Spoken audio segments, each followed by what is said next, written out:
Good evening, dandies. Welcome to Undetermined, the podcast.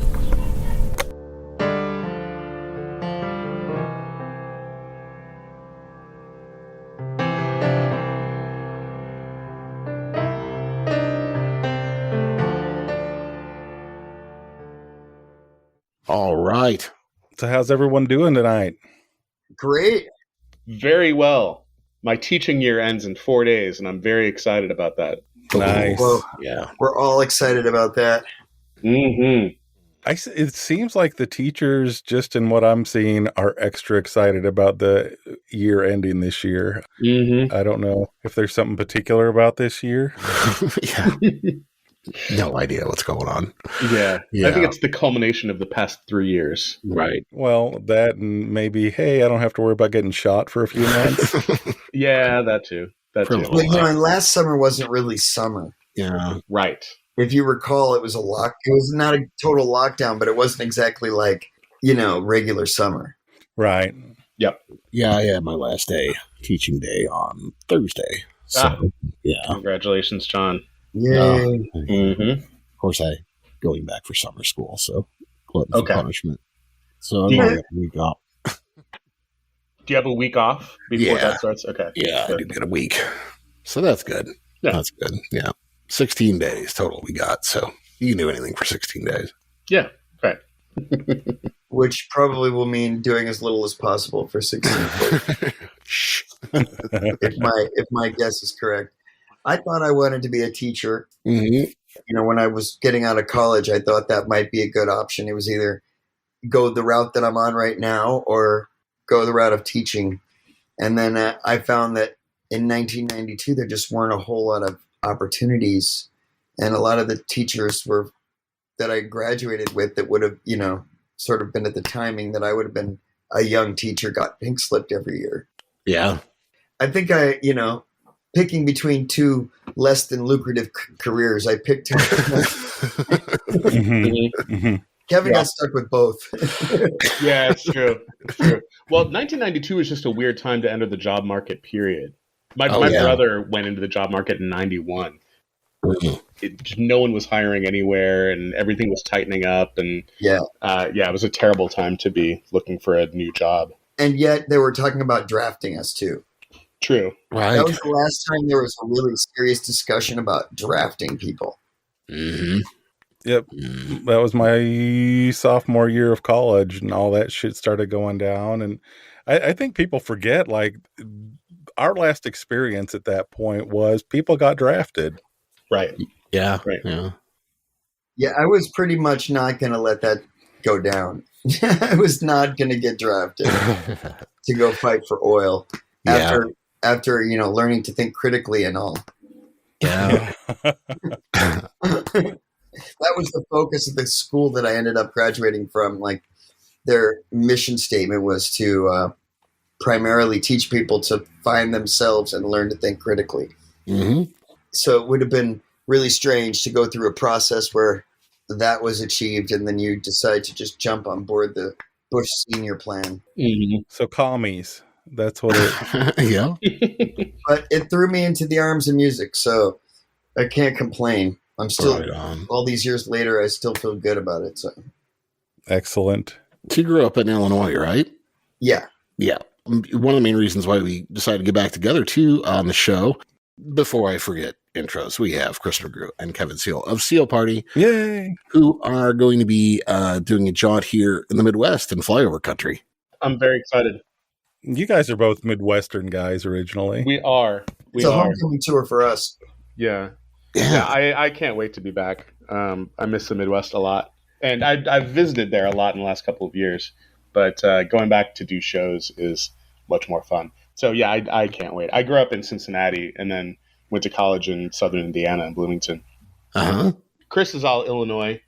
Yeah. Yeah, I was born in Danville, and then when I was 10, we moved up to Chicago, moved into a high-rise. So I went from corn country to a sky-rise. Wow. Yeah, that must have been a culture shock. It was good, though. It was a good time because when I was young, I got to run around in the cornfields and jump in ponds and go fishing. And then when I was a teenager, I got to be in a city. So it was a good That was a good mix. Yeah. I wouldn't have planned it any differently. Helps you run away from muggers a lot easier. Oh, absolutely. Yeah. You got that trading. Yeah. I have very fond memories of playing Capture the Flag in cornfields in southern Ohio. And it seems like it was built for that. Are you guys hearing that slapping sound that's coming from McGrew's mic? Oh, I think that was me. I'm sorry. Okay. I didn't realize how loud that would be. That's just me being neurotic. Oh, okay. I hope you said neurotic. Yeah. Okay. Yeah. I just have a metal thing I have to do to myself. Yeah, right. That wet slapping noise. Yeah. What was that? Just me being autoerotic. Yeah. Yeah, exactly. We wouldn't want that. No, not right now. Not right now. Yeah. That's a different show. Exactly. That would be a really funny idea, like sounds of erotic. It's like a radio program or a podcast, but it's all like erotic, like background noise. like ASMR. Like ASMR erotica. What would be great would be like totally innocent noises that sound erotic. Right. Right. This is just me eating a peach. Where's the game show? Which is it? Right. Is it innocuous or is it sexy? It's a Rorschach show. Mm-hmm. Right. You learn more about yourself than anything else listening to this radio show. So you got dates. You're playing Chicago. You're doing Chicago. Like, when's the first date? Is it July 2nd? July 2nd. July 2nd. And that's in Downers Grove. Oh, okay. At Ballydoyle is that Saturday night, July 2nd. And then we hop to Madison on the 3rd. Then the 4th of July in Kenosha, Wisconsin. Okay. For some outdoor festival on 4th of July. The 5th is in Bloomington, Indiana, which I'm very much looking forward to, playing with Marta Jasicki and Kevin Shima and Carpenter and Clark. So I still know a lot of musicians in Bloomington. So this is kind of a reunion show for a bunch of people that I made music with in the 90s. And then July 6th is Cincinnati at Northside Tavern with the Feels. July 7th is Healer in Indianapolis with Spread, who's a hip-hop artist that I played a bunch with when he lived in Oakland. And as well as TJ Reynolds. And then July 8th, Chris McGrew, you know about July 8th, yes?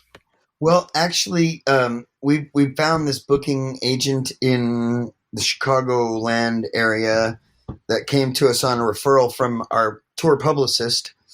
And he's got a couple different options that he's going to fill me in on, I guess, in the next couple of days. He was busy over this holiday weekend, so I'm waiting to hear what the plan will be for the 8th. I'm not exactly sure. He said he has a couple of choices to run by me, and he wants to see what we want to do. Got it. His contacts are a lot of them are in the suburbs. Okay. So it's possible that it'll be another Chicagoland show. Cool. Yeah, you need it out there too in the burbs. Yeah. I mean, and then I guess we're going to go up. We still haven't decided. We're doing a Conan Neutron a show with him up in Wisconsin on the 9th. And it'll either be Green Bay or Milwaukee. We're not sure yet. Mm-hmm. Right on. Well, that'll be a good show. Yeah, I can't wait. Yeah, Conan Neutron's the best. I love this stuff a ton. Yeah, we're excited. Yeah, he just did the whole Caterwall thing. Yeah. It's just going on right now, I guess, right? Yeah, it is this weekend. Yeah. Mm-hmm.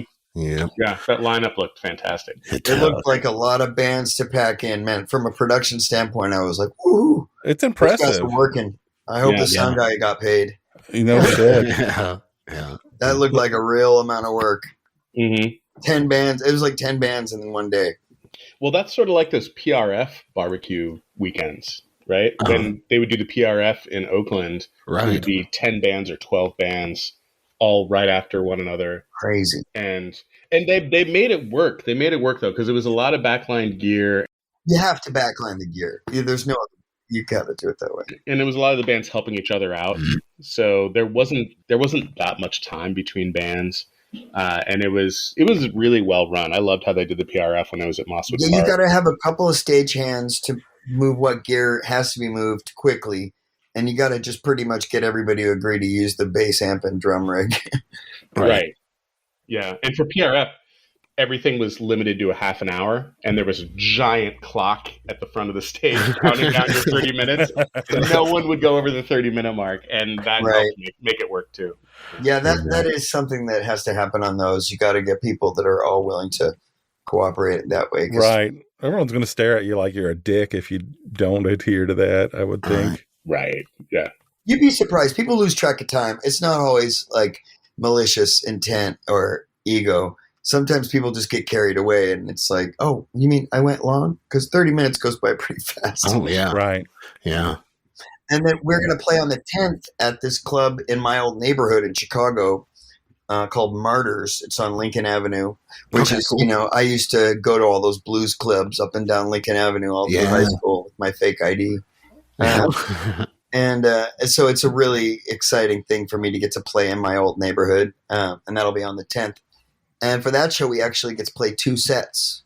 Oh, nice. Instead of playing with an opener, we're just going to do the whole thing. Right on. Are you guys bringing anybody out with you, or are you just going to play with cats that you know regionally in each spot? Or we are bringing people with us. We're bringing Liam Craddock, who's all over the record. He's the assistant producer too. Yeah. Okay. Yeah. And he is playing percussion as well as guitar. We do have a guest guitarist from Evansville, Indiana, who's going to join us for some shows.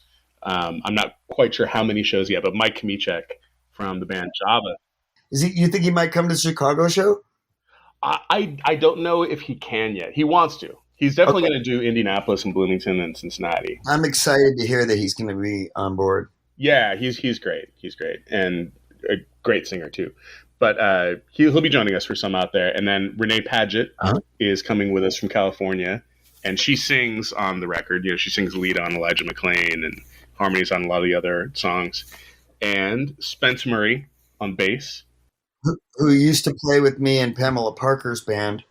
Yep. So Spence and I, we've played a ton of shows together, and so we're really excited to have him on board, holding down the low end. Yeah. Well, cool. Not skimping then. You're getting the whole the whole package. No, we're bringing a band that's used to playing together, and we're going to actually bring in a couple special guests along the way that we can't announce yet because they're not confirmed. But I'm going to try to bring some horns on board in Chicago if we can pull it together scheduling wise. Fun. Cool. I'm a sucker for horns. Yeah. So this is going to be like the longest, distance wise anyway, like tour that you guys have done with the band so far. Yes. How'd the shows go in California and everything? They were great. Great. And we're really looking forward to we're throwing a really big, kickoff to the tour. Mm-hmm. The tour actually technically starts on the 30th of June at the Rickshaw Stop, which is going to be our, release party where we're going to get a chance to celebrate with a lot of the people that helped make the record. And yeah. And that's an all ages show, which is great. This is the first time we've done an all ages show. So I'm excited for that too.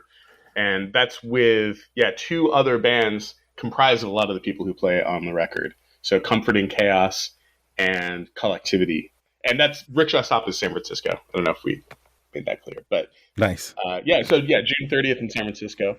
And that one's going to be a lot of fun. So that's, the band that's going out on the road as well as special guests. So I can't wait for that one. Yeah. Are you guys flying in, or are you doing the van the whole way, or the bus, or?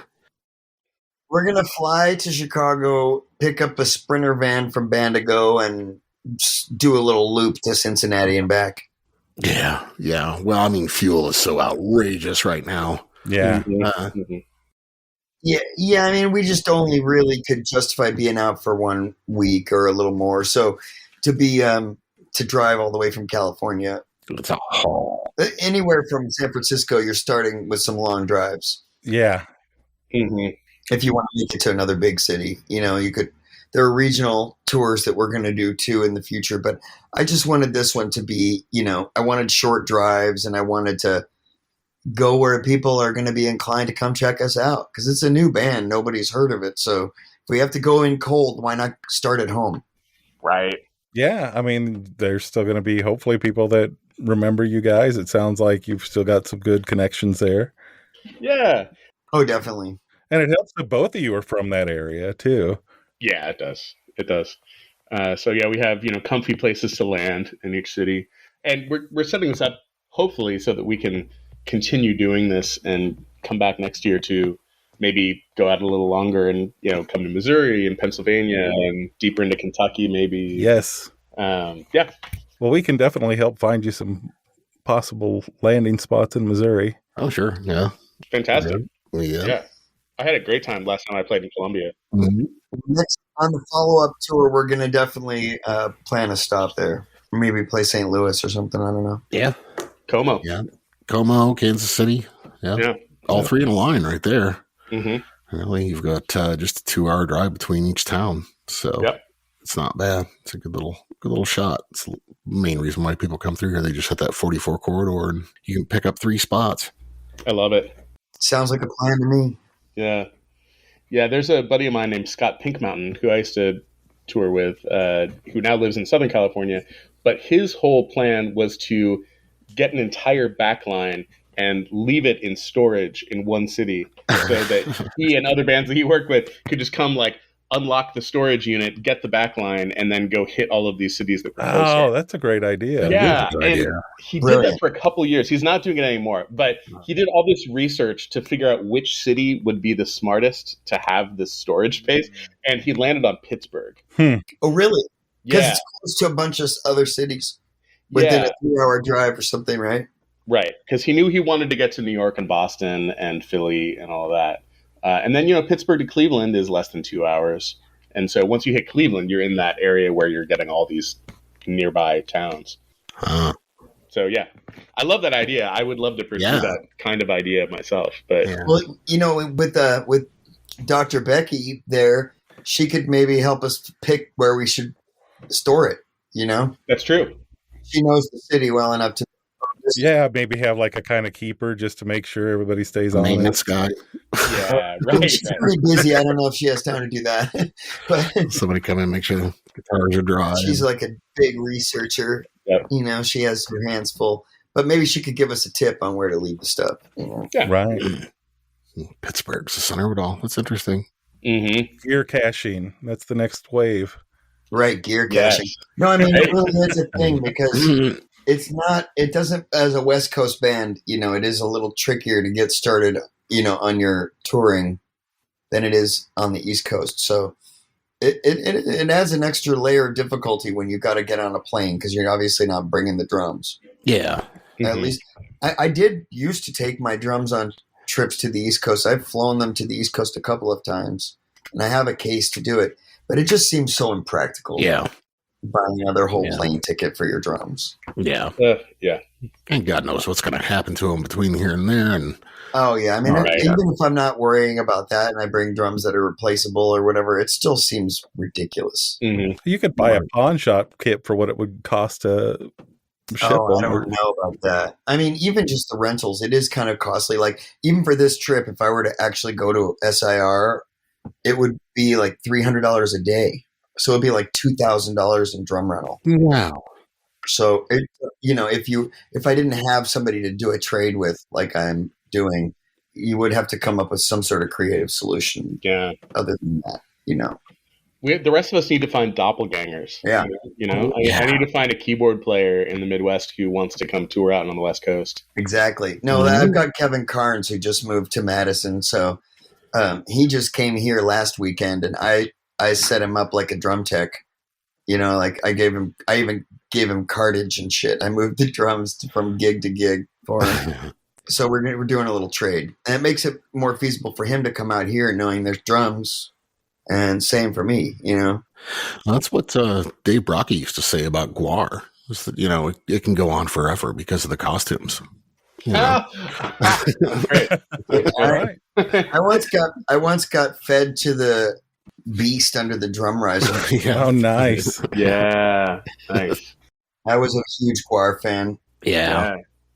I was in a press room with Dave Brocky one time, and I was there interviewing all of these bands on a little flip HD camera or something like that. And Dave Brocky was there the entire day, and more than half of the interviews he was doing were with like middle schoolers and high schoolers writing for their high school newspapers. Wow. I was like, that guy was, absolutely true to the spirit of what he was doing in terms of making it accessible and, allowing kids into it. And I was just so fucking impressed with that. Yeah, he was always really cool to his fans. I met him once in Springfield, Missouri. I got to open for those guys one time, which actually was not an enviable gig. Because no one in the crowd wanted to see Sparrow's Point. Right. They're all there for one thing. Mm-hmm. Yeah. And, you're setting up in front of quite an elaborate drum kit. Yeah. My drums were like where their singer is going to be, basically. Right. But John, you were saying you met him in Springfield? Yeah. After the show, of course, you come out covered, in blue dye and water and everything. So, but yeah, I was just asking him a couple questions about like latex, and how he kind of designs the costumes. Like, come on board, I'll show you. Get on the bus. Oh, cool. He gives us easily like a half-hour tour and like demos and like all the gear and shit. And he showed us, like, man, if I had a camera, I could have made a Gwar documentary. Here, That's great. Wow. That's great. That's so cool that he just was like, come on. Yeah. Just to show us, what was going on and how it all worked. But yeah, super nice guy. I mean, those shows had to be exhausting too. And hot. Oh yeah. Yeah. And hot. Miserable. Right? Under those stage lights. Oh, imagine that. Yeah. Yeah, because that was before LEDs. Right. Oh yeah. Mm. The stage lights were hot back then. Sure. And you got all that latex on top of you and makeup and. Yep. Oh, Midwest summer show. Shit. Oh my God. Yeah. Ugh. 99% humidity and yeah. Everybody earned their $50. Yeah. Right. Yeah. No, I know you've had Johnny Axtell on this show before. Has he ever told you his Dave Brockie story? No. So when he was in Psychofunkopus, they were touring through Richmond, Virginia, and they weren't on the same bill as Gwar, but Gwar were playing like the massive theater across the street and happened to come by and like caught the end of Psychofunkopus' set and invited them over to their factory. Yeah, to the pit.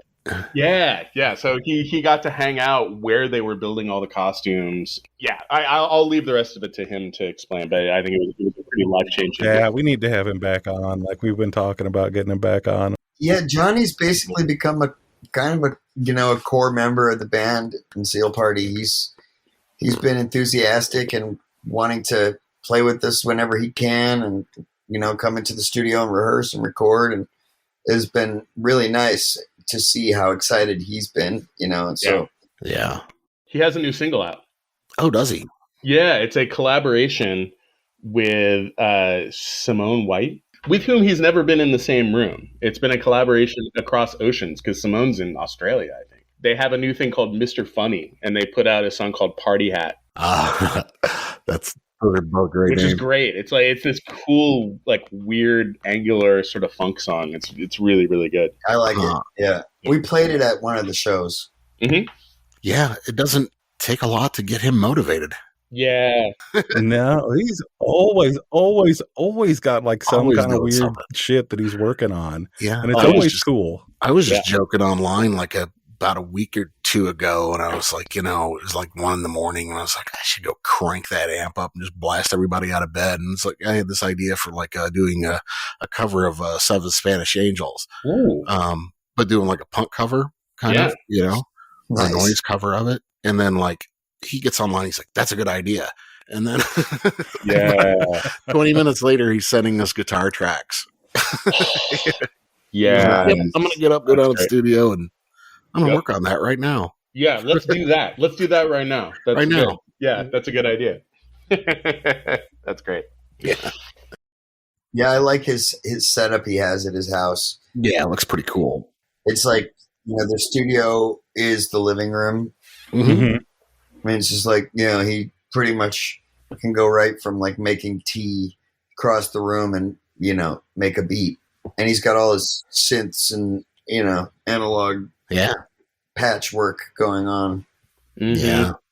Yeah, That's the cool. stuff he's been coming up recently with his combination guitar synth and Moog grandmother rig is just, it's so cool. Yeah, I'm really looking forward to seeing what he's going to do when we give him overdub tasks on songs for the next record. It's going to be pretty good. I look forward to that. Yeah, me too. So you getting all your merch printed up, everything else like that, ready to go? Yeah, we got a t-shirt design. I have to order some more. We made about 40 of them ourselves just to make sure we like it. And I think I'm going to just order a bunch and have them shipped to Chicago. So I'll have them on the road. But yeah, we've got a cool design and we got the CDs ordered. Yeah. Which design is it for the shirt? Is it the seal and the globe? Yeah, the disco ball. The disco ball, yeah. Mm-hmm. Yeah. I like that. Oh, yeah, that's a cool logo. I mean, it actually works as a logo. I was just trying to get her to design a cool t-shirt, but she did a logo for us. I mean, everybody who's worked on this record, though, went over and above in that way, you know? Mm-hmm. It's pretty incredible how little direction people need when you get the right person. Mm-hmm. Right. Well, it's also, honestly, it's kind of a testament to you guys too. Like that people automatically are like, oh yeah, I know these guys. I want to do something with that. That sounds like fun. Thanks. That gives me a very warm feeling to hear that. Yeah, it's true. I feel really hugely fortunate and lucky that people were willing to put the time and creativity into it. And yeah, we were just, over the moon at what came back when we would send people tracks. Yeah. Or had them come in, I mean, we had a lot of people come into the studio, even though, a lot of the record was made over restrictive COVID isolation. Some of it, we got some of it done in person, and that was really rewarding when we got to do that too. Mm-hmm. Yeah. You guys got a new video release? Gotta plug that too. Yeah, thank you. Thanks for mentioning that. Mm-hmm. Yeah, Maison. So we shot that with the director, Ben Torres, over at Hyde Street Studios, where Chris McGrew works. So that room that takes place in, that's where we did everything on the Seal Party record. Oh, nice. And we got a bunch of our friends to come over and bring their kids, and we just did this sort of like slow motion style version of the song. And it's already a short song to begin with. It's 3 minutes. So we were playing it at double speed in the studio to get the slow motion effect. Right? Ah. I like to see excerpts from that. Yeah, I know. I kind of want to see the just regular speed footage from that too. Did Bradley say he thought we should release it once at double speed? Yeah, he was like, "Well, because it's such a slow song anyway, that it kind of works at double speed. Maybe if we can put out a B-side or something like that, that'd be fun." Yeah, it would be interesting to do a bunch of different alternate mixes and remixes and stuff. Mm-hmm. Mm-hmm. Now I at least just want to see everybody dancing at twice speed. Yeah, right. Yeah, or flip it and have everybody at double speed and just have it like 200 BPM or something like that. You're like just blast beat 30-second song. Right. Yeah. No, but it was a lot of fun. It was really relaxed, low pressure video shoot. We just got together, and the cool thing is that most of the people dancing there were hearing the song for the first time that day. So, oh, cool. We kind of got there. It's sort of like a live action version of when they show you someone listening to the song for the first time. Yeah. Like a reaction post. And you can dance. Yeah. That could have gone either way. It could have totally gone either way. Yeah. See somebody just shrugging in slow motion. Yeah, just yawning and looking for something else to do. Looking to watch. Yeah. Right. Well, yeah, it's a fun one. It's a fun video. Go check it out, everybody. Maison. It's a good song too. Great. Thank you. Yeah. Thanks. Yeah, and that's got the full horn line on it. So that's got Rich Armstrong and Daniel Casares overdubbing themselves to make this massive horn line. Mm-hmm. Yeah, it's like we've got a dynamic duo horn section that I work with on a lot of records that I produce for clients in the studio too. I'd say, my go-to A-list team is to get Kevin Seal in to help with, organizing the overall arrangement. And then I get Rich to come in and with Daniel piece together horn arrangements. And in this case, he even arranged the vocals because I figured, well, he's already done the horns. So going to the same guy to have him add the vocals is a little more efficient than having somebody else sort of reverse engineer the arrangement. Yep. It's nice to have people like that so I can use my skills and, instead of focusing on the music theory, I've got to learn, I've got to get this graduate level degree of knowledge in music theory. Actually, no, I've got that. Kevin's got that. Rich has got that. And my job is to communicate and translate and facilitate, and it works. We've done a lot of really cool records with this team, and it was great to do it on our own terms for stuff that we were really excited about this time. So yeah. And we got Rich before he went down to South America. He's in South America now. Yeah, I was texting with him earlier today. He's in Brazil. Yeah. I guess it was flooded in Recife, and they didn't get to play their show because the whole town got shut down. Yeah. Crazy. Yeah, he's down there with Groundation. But he had a good show in Rio, I guess. Nice. Yeah. Is he getting any dental work done down there? I don't know, but I highly recommend it. Not that Rich needs dental work necessarily, just that you can get fantastic dental work in Brazil. Right. Hey, I have a few endorsement deals. I have a dental endorsement deal. That's when you've been at this for a while. Yeah. Anybody that doesn't understand that reference, go back and listen to our original McGrew episode, and you'll definitely get a story there. McGrew's choose. I've got a few stories, and I've got more than a few stories with Kevin.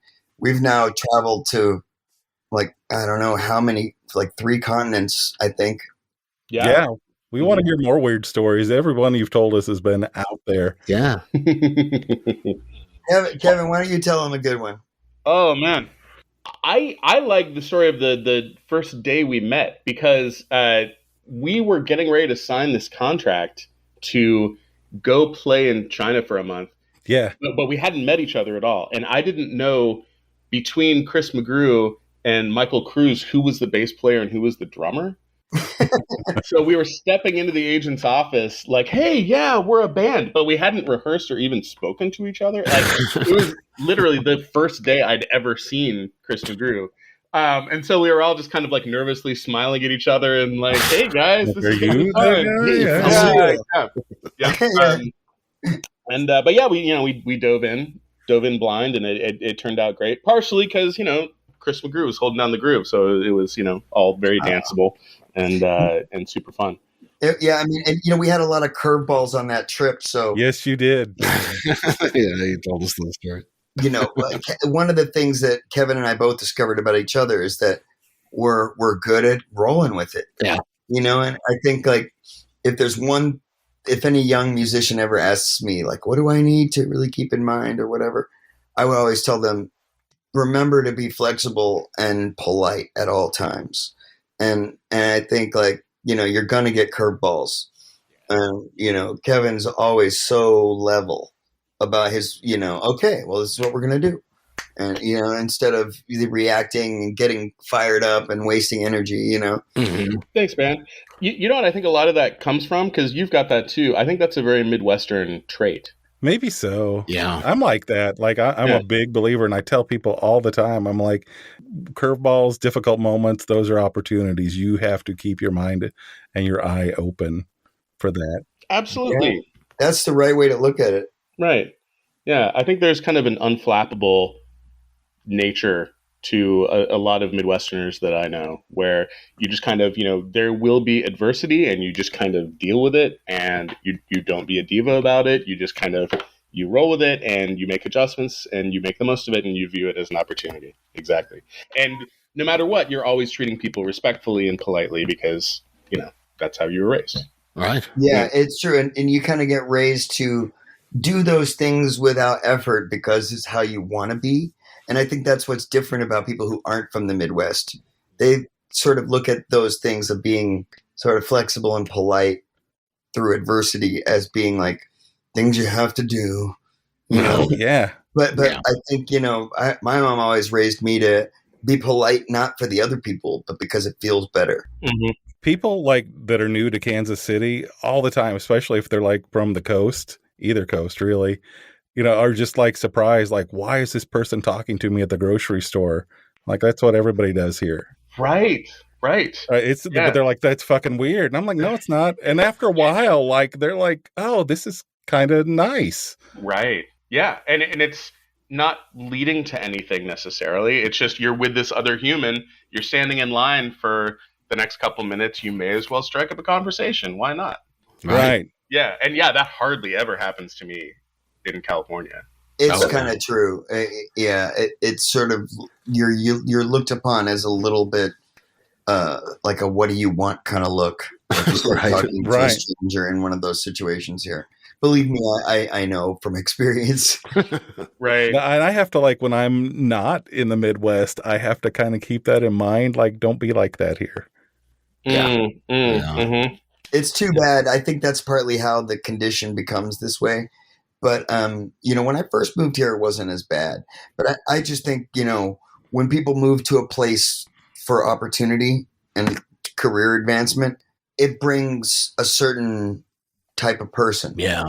That, is different from the sort of I need to find myself and build on my dreams kind of person who, might have been coming here in the 90s and stuff, and I think that, when you're searching and you're seeking and building, you're more friendly. But when you're coming here to make money, you're like, I need to get to bed early. And, I don't need a bunch of friends.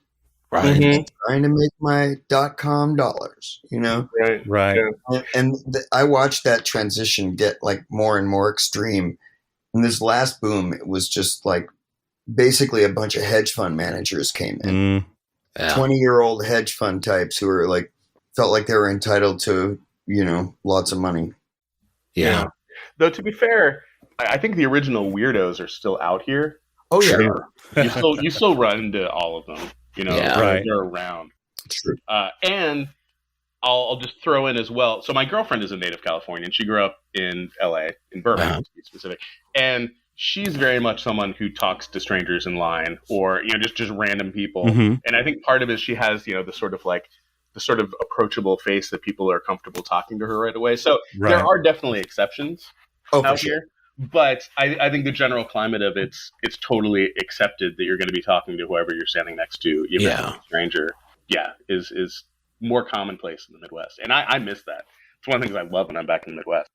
Yeah, I'm looking forward to just talking to strangers and some warm nights. Yeah.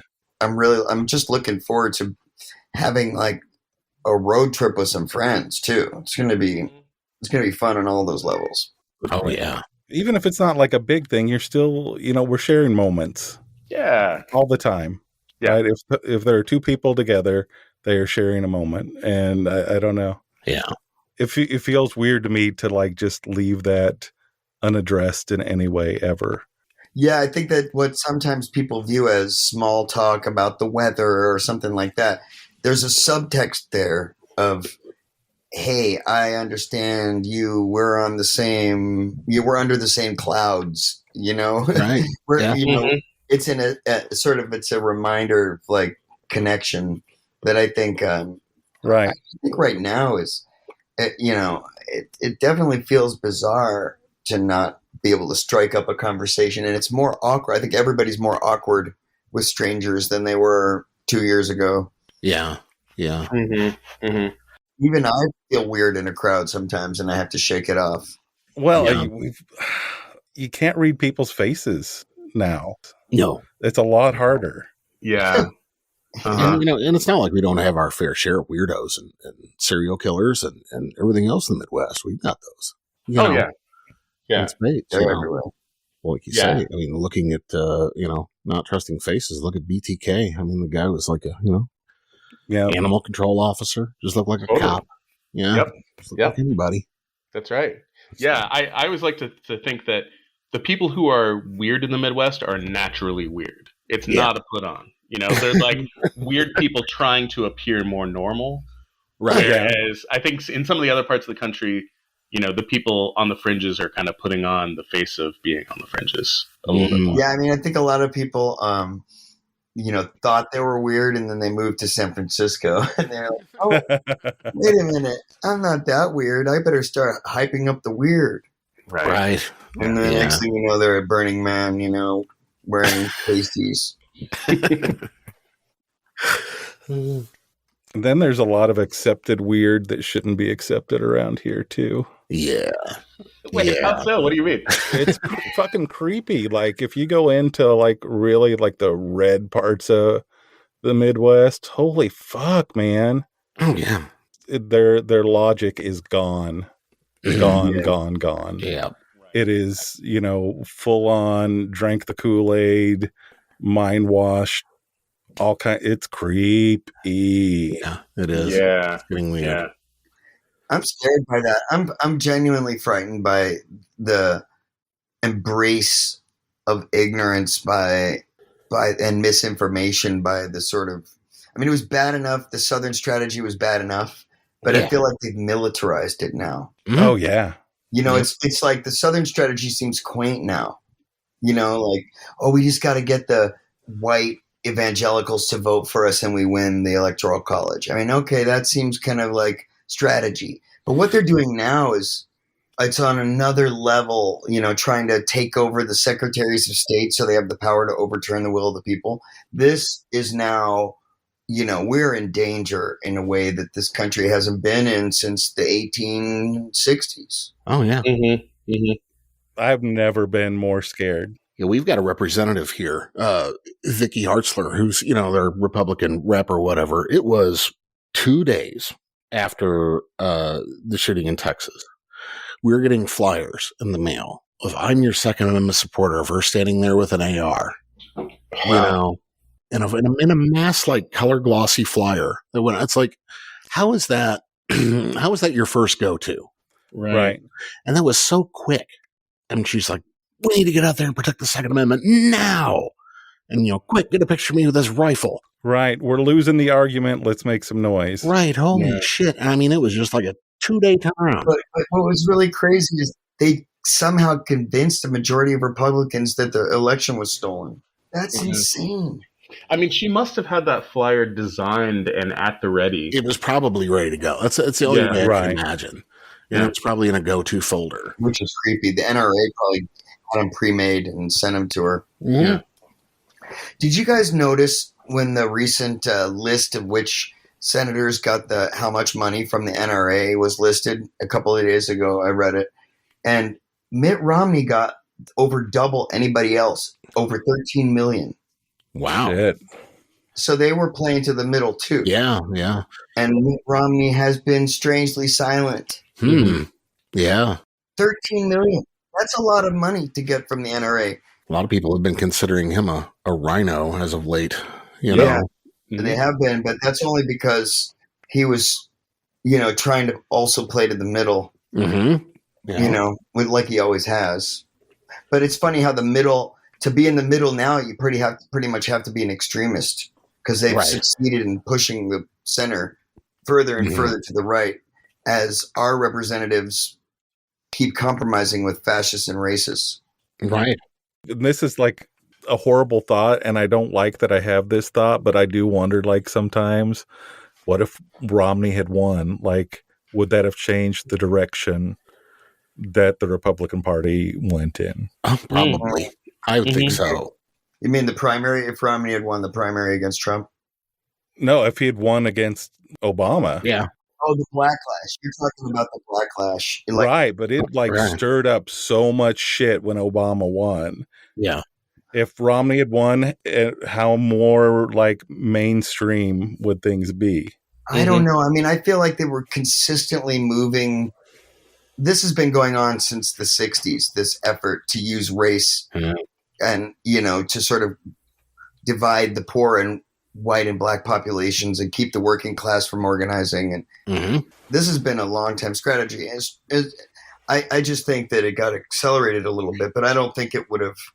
I think we were already moving in this direction. And Romney wasn't exactly going to be a centrist. Sure. Right. I mean, Trump was playing to an audience that was already there. That's the one thing we have to keep in mind. Same way, like when the Klan was disbanded in the 60s, those guys just took their hoods off. They're still there. Obama turned the rock over, but I mean, right. Those larvae were there the whole time. Right. Yeah, that's a good point, though. I can tell you, though, I was looking back at like Facebook memories around that time. From years ago, and they were like me bitching about Romney, and I was like, "Oh, these are not big problems." Right. I remember being apoplectic when George W. was speaking. McKevin even had to like calm me down sometimes, Oh yeah. So it would be tolerable to be in the room with me because I was just like I couldn't stand it. But then next to he looks like a statesman next to Trump. Oh, he does. Yep. Yeah.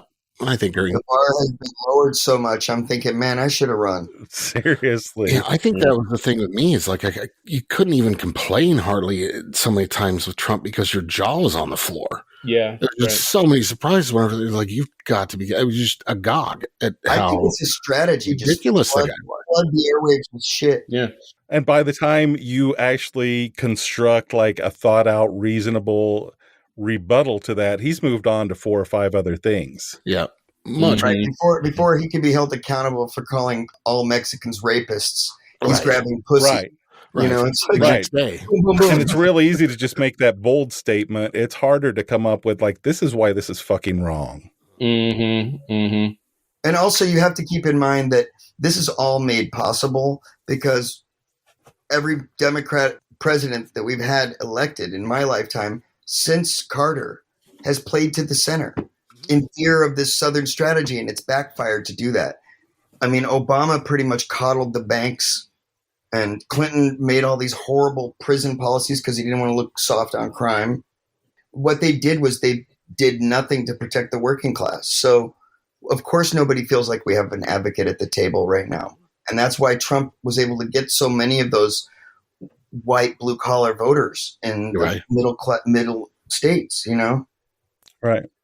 We gave it to him, is what I'm saying. Yeah. Because our centrists are being idiots and they don't understand that if you don't have anything to stand for, no one will actually vote for you in this country.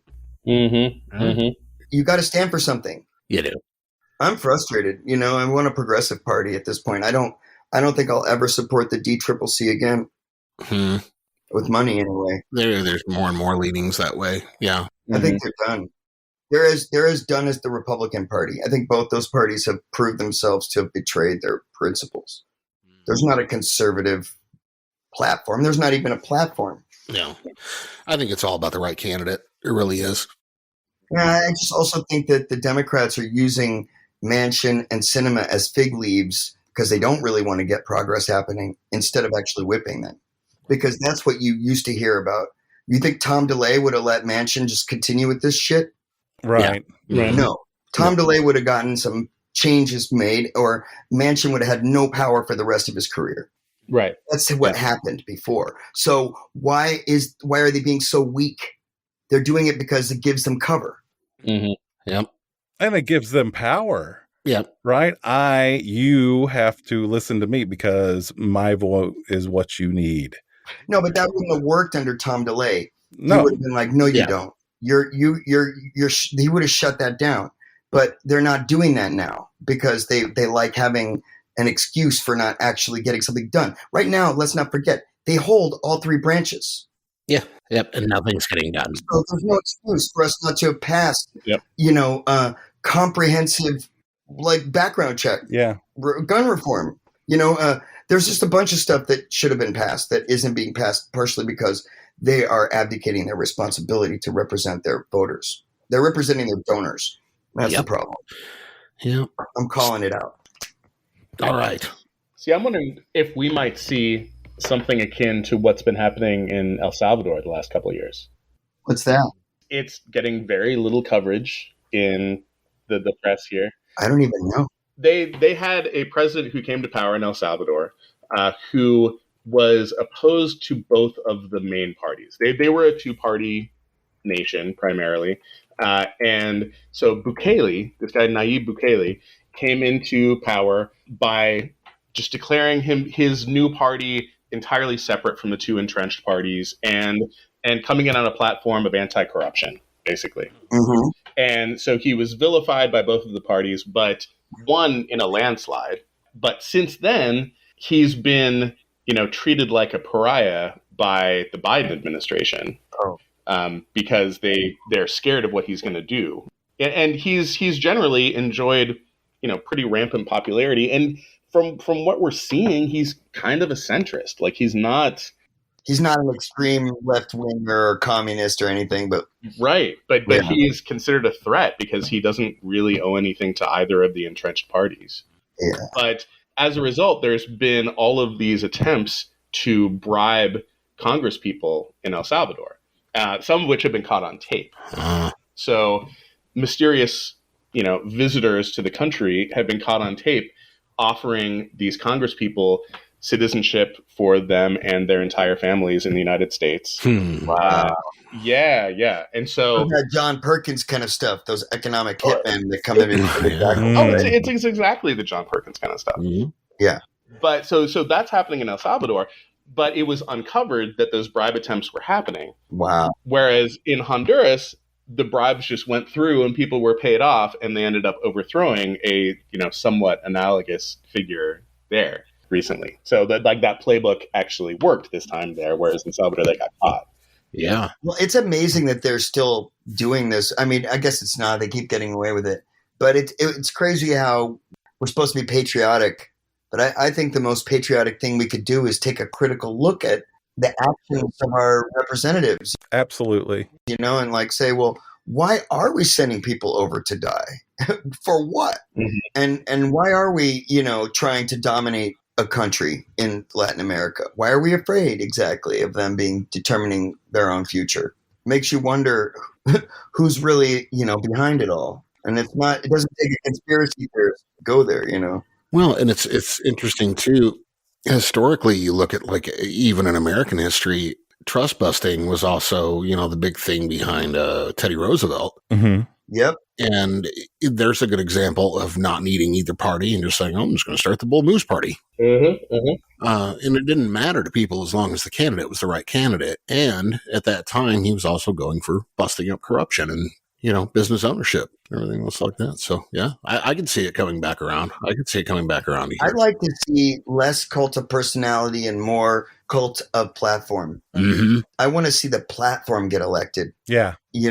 And that then we aren't just hoping we get the down ticket victories. Right. The only way we're going to get anything done is to take all three branches of government with a serious majority and start to actually push through some legislation that's at least, toward the progressive bent, left of center. It can't just be center because, at this point, any policy that's going to make real change on climate is going to seem pretty extreme to the current, Trumpites. Today's center is yesterday's right. Let's be honest. Yeah. If Obama followed Reagan, the conservatives would have been happy with the policies. Yeah. Right. No, they wouldn't have. They would have bitched because it was Obama doing it. That's true. Well, that's true. Yeah. That's a good point. But secretly, they would have been happy. Mm-hmm. They didn't really let Obama do even 1/3 of what he promised. Obamacare was Romney care, mm-hmm. right before, and they shut up. Oh well, no, it's a black Democrat doing it, so fuck that. Right. Yeah, I mean, I keep thinking that sooner or later they're gonna jump the shark and just trigger the population to come together around inequality, because at this point, with them, 200%ing the billionaire wealth over a global pandemic, I mean that's going to cause a reaction. Right? Yeah. This is how you end it. They had a good thing going when they were building, public institutions, mm-hmm. trying to offset. They're not even doing that anymore. No. And yeah, and so, the economy and everybody taking a hit there is going to really push it over the edge, I think, too. I mean, I think there was some Texas representative today who said it's easier to get an AR-15 in Texas than it is to get baby formula right now. Mm-hmm. It's just, yeah. Yeah, something's off. Yeah. We've been told that it's not a good idea to have government regulation over the companies, and now they're bought each other up to the extent that they're price fixing. It's getting bad. And trying to profiteer and colluding with each other. And then when there's a supply chain problem, we can't do anything to fix it because there's only 4 providers. Yeah. None of it makes sense. And by the way, the whole thing they did of moving all the manufacturing offshore, I still don't really get where that makes any sense. We lost all the manufacturing jobs and the products didn't really go down in price. I mean, because we have all the costs. I just don't get the only way it makes sense is if your business model hinges mostly on margin on labor instead of like making something good that everybody wants, Yep. Increasing the profits on that. Yeah. I mean, it just, in the short term. I think our whole system has been hijacked by all these people who don't have much to offer. Right. So they keep coming up with these dumb plans to make it look like they're adding value. And that pressure, we got to find a different system where it's not just always about the monetary value. Yeah. Yeah, why can't we factor clean air into the mix? Right. When you're on the balance sheet, Mm-hmm. And I'm not saying like every big business is like that, but 90-something% of them are. Yeah. Right. Yeah. Right. There are a few exceptions to the rule, but damn. If you don't have healthy employees, they're not going to work, invest in other ways. Right. And you see it every day, like all the little dirty tricks that they do. Just in our everyday lives, you can see things that they do that are like ripping us off. Oh, yeah. Putting that bottom line towards money. Have you noticed like plastic on everything has gotten thinner and thinner? Right? That's saving money. Right. Well, I kind of feel like the fact that they're still making plastic out of petrochemicals when we've proven that they make it out of plant-based things, that is ridiculous. It is. And why, at a time when it's threatening the planet, do petrochemical companies still rule world governments and post record profits? Because it's cheaper. Well, it's not, though. I mean, it's only cheaper because of subsidies and tax breaks and all this stuff. Right. We could easily incentivize them to go a different way, and they would have to. Right.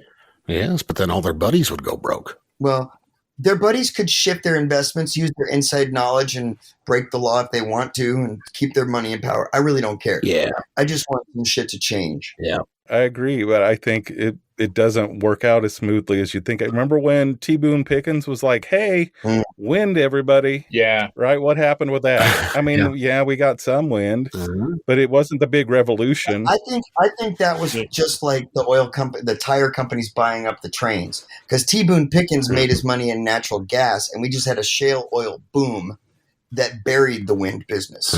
So we should have never allowed fracking on that scale. Yeah. It was a big mistake to do that, and T. Boone Pickens was the guy behind it. Do you think he really put his full muscle behind wind power? No. He bought that shit. He just wanted to look like he was doing something positive, but that was not his real initiative. I don't believe that, knowing that he made all his money, and he still makes a ton of money off of natural gas, which, by the way, is the whole reason we became energy efficient or whatever, or energy self-sustaining or whatever. It's ridiculous. Nobody's talking about the cost to our groundwater. Right. Matt, did you get that video? I sent you that new wind turbine they made. Yeah, it's weird. Yeah, they're like wags. It's like it's like a big pole and just like kinetic energy, I guess, from the wind, like wags it in the air a little bit. Oh, cool. Rather than having big blades. And I think that's funny how so many people who are dependent on dinosaur bones are just like, oh, well, those windmills, they're killing birds. And it's like, okay, first of all, you guys, can't talk much about killing birds. Right. Yeah, I don't think that was anybody's real concern. They're just something. And then they're like, oh, but it's, they're ugly too, visually. And it's like, so somebody goes out and engineers this entire thing. It's like, okay, that gets rid of at least 2 more of your arguments. Right. Yeah. Against wind energy, crickets. You don't hear anything from them. It's so obvious. Yeah. I mean, I think, the failure isn't with the corporations. The failure is with the government for not protecting the public. And they could do that with incentives. They don't have to, dictate to anybody, and they're going to complain, but that's just too bad. Like, this is what's good for the public. Everyone. And that's why I've been elected. So, I'm going to do my job. I mean, where are those people? Yeah. We're talking to one of them. We still need to run you for office, Chris. That's what we're going to do. That's right. Maybe someday. Yeah. I think some of my stories might come back to haunt me on the campaign. You've already got like the seal party.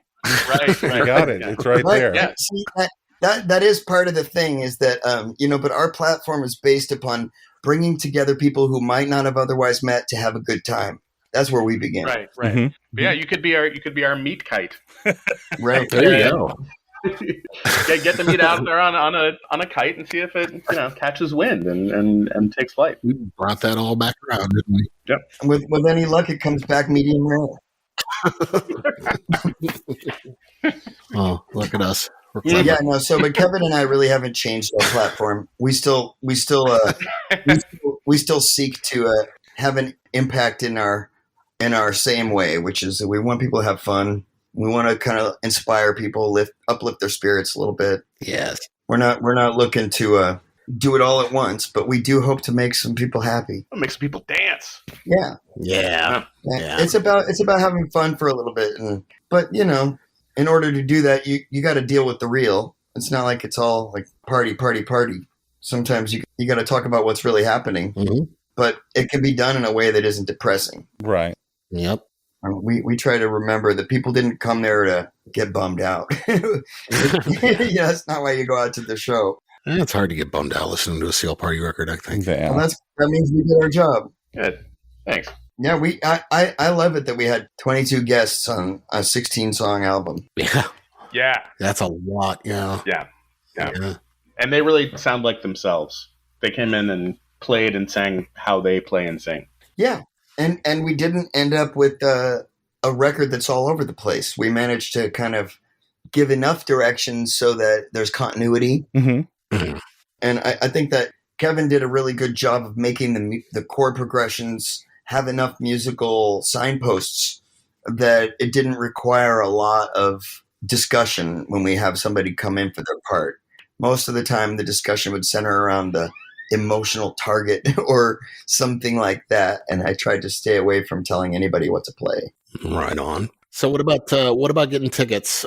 Just go through the venue spot. There's an Eventbrite for the June 30th show. Mm-hmm. Yeah, if you come to our link tree, we'll have links to all of that. So right now we have the main link is our San Francisco show, but we're going to have links up to tickets for all the rest of the shows. Nice. But yeah, you can just come on and say hello. And if you're in any of the cities we're hitting, we will definitely get you all the info. And just come by and say hi. Yeah, and we're gonna do an interesting experiment with the release this time, where there will be a month between June 30th and August 5th, where you can only get the CD physical. So we'll mail it to you. Oh, right on. You can order it on Bandcamp or contact us through the link tree, and we'll mail it to you. Sweet. And then that's a way you can support the band before it goes live for free on subscription services everywhere. And so we're trying that out as a little, while we're on the road and while we're playing, we're going to kind of like incentivize people to buy the physical, either a pre-order of the vinyl or a CD purchase, and then that'll come with a free download or whatever too. So you're doing vinyl? Yes. Yeah. We won't have it for this tour, but vinyl is in process. Nice. It will eventually appear, but that process has begun. And I want to throw in there, we've got some Missouri roots on this record as well. Oh, yeah? Yeah, Keon Harold, who is a brilliant trumpet player, and he's the creative advisor for Jazz St. Louis, is on this record. Oh, nice. Yeah, he did. He actually he wrote the melody for the instrumental that's on the record. Yep. Nice. Okay, cool. He and Kenneth Whalum, they're also the horn section from many of your favorite Maxwell and D'Angelo albums from the 90s. So we got like those guys, they worked so quickly together. It was amazing. They were just like boom, boom, boom, Yeah. Horn St. Louis. Have you guys heard of The Urge? Are you familiar with them? No. You need to check them out. Yeah. The Urge. Yep. They're St. Louis? Yeah, it's a St. Louis band. They were like 90s band. Yeah. Really, really good kind of, ska-core, just fun band. Yep. Good times. Excellent. I will check them out. Yeah, what we need to do is we need to talk about bands you think we should approach to play shows with next time we come back to the Midwest. Oh, yeah. Well, yeah. Because that was one thing I realized, I needed to find out more about for the next trip. Looking for bands that we think would be fun to play with. Yeah. Definitely know a lot around Kansas City. Yeah. Yeah. few here too. Right on. Yeah, we'll do that. We did find some on this trip, thanks to Kevin. But I realized, wow, I kind of lost touch with what's happening in the Midwest. Well, we welcome you back. We're glad to have you guys. Really are. It's good. We get passed over for a lot of things, so this will be a good treat. Yeah, no, we're not flying over. We're flying to. Yes, I like to hear that. Right on. Well, we better wrap. Matt's got to work tonight, so.